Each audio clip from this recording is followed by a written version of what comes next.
So I want you to think of yourself as a parent to your deeds. You produce them, you raise them, and you have all sorts of hopes for them. The only thing is, you don't see them yet. Now, just like a parent hopes that if they live long enough, their worldly children will comfort them and benefit them when they get older, we all hope that our hereafter children will comfort us and benefit us once we make that transition. The question is, how many deeds have you produced? How many deeds have you raised? And what's it going to be like to meet them for the very first time?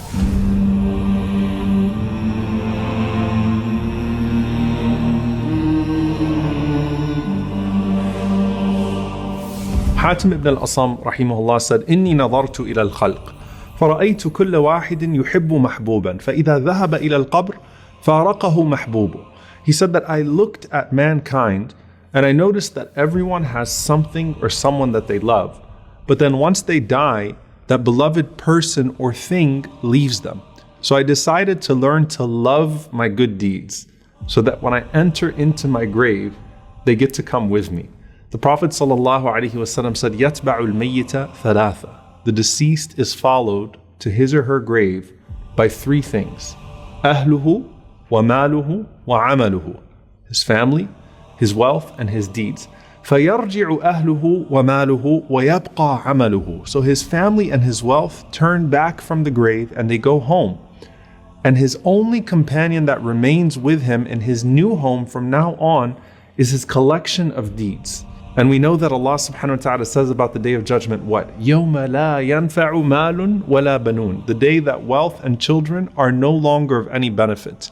From this point onwards, deeds are going to be your comfort and they're going to be your currency. And the Prophet ﷺ once asked the companions, do you know what Allah meant when he said, وَمَنْ أَعْرَضَ عَنْ ذِكْرِي فَإِنَّ لَهُ مَعِيشَةً ضَنْكَ? That those who turn away from my remembrance will have a constricted life. وَنَحْشُرُهُ يَوْمَ الْقِيَامَةِ أَعْمَى, and will be raised up on the Day of Judgment blind. Now, that constricted life is certainly across all realms.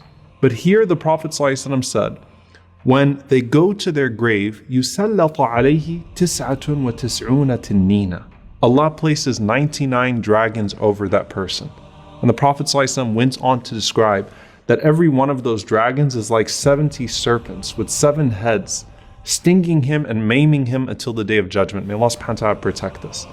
It's at this point that your hereafter children are going to come to your aid for the very first time. And this is before the angels even come.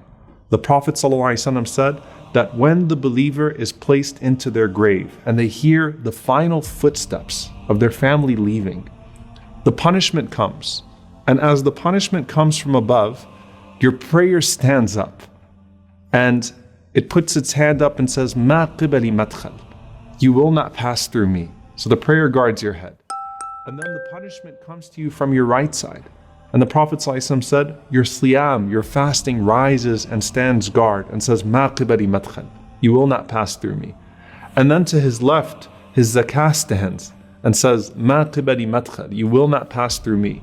And then at his feet, his sadaqah and sila, his goodness towards his family and then his community, his voluntary charity, his truthfulness, his honesty, all of those things stand guard at the bottom and say, "Ma qibali madkhal." You will not pass through me. And then it's said to him, sit up. And he sits up. The Prophet ﷺ said that the sun is made to appear to him as if it's about to set. Yani it's almost Maghrib. It's about to be Maghrib. So the believer is accustomed to what? You're accustomed to salah. You're accustomed to prayer.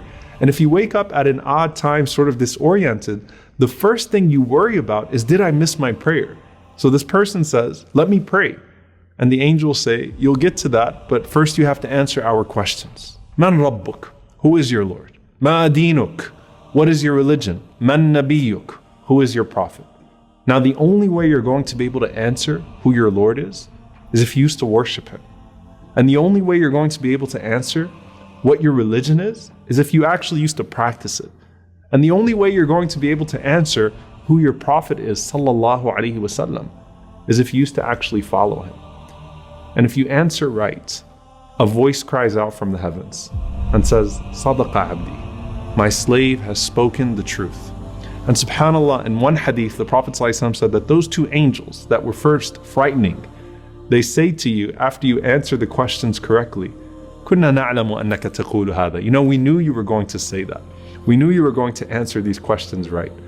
And Allah subhanahu wa ta'ala then calls out, supply him with the furnishings from Jannah.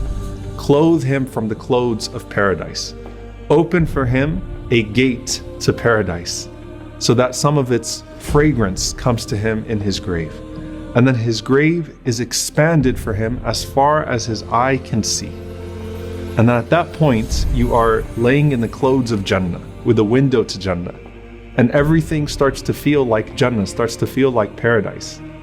This visitor comes to you, and this visitor has this beautiful face, has these fine clothes, and has this pleasant scent. And he says to you, أبشر بالذي يسرك هذا يومك الذي كنت توعد. Glad tidings of that which will bring you happiness. This is your day which you were promised. And so the deceased, Man ant, who are you? فوجهك الوجه يجيء بالخير. That face of yours is only going to be a face that brings good news.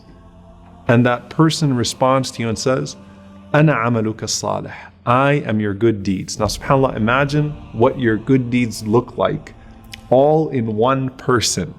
The beauty of that, bi'idhnillahi ta'ala, if you actually used to act upon that guidance from Allah, what does your Quran, your prayer, your fasting, your charity all look like in the form of one person saying to you, I am your good deeds and I'm here to give you good news. First, your good deeds guarded you from your punishment, right? First, they stood guard all around you. And now, here they are bringing you good news. And from here on out, they're personified and they're going to be your greatest source of benefit and they're going to be your greatest source of good company.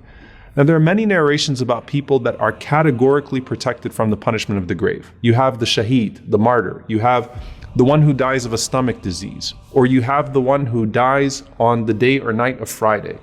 And then you have all of these narrations about those who are specifically punished in the grave due to their sins. And so you want to avoid those sins, obviously, such as the slanderer, or the one who is neglectful with their tahara, with their purification, or the adulterer, or the one who deals with riba, with usury and interest. In any case, everything you experience now is part of the lead up to the last day.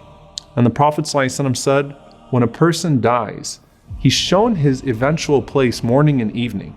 And so if he's amongst the inhabitants of paradise, he has this window to his place in paradise. And he's constantly told, this is where you're headed to. This is where you're going. And if he's amongst the people of the fire, may Allah protect us, he's shown his place in the fire and is told, this is where you're going.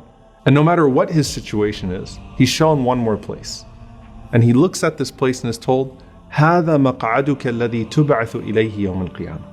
This is the place that you're going to be sent to on the day of judgment.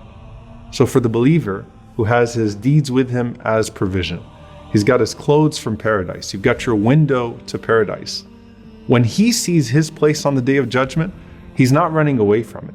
In fact, he's saying, Rabbi aqim as-sa'a, Rabbi aqim as-sa'a, Rabbi aqim as-sa'a. My Lord, establish the hour.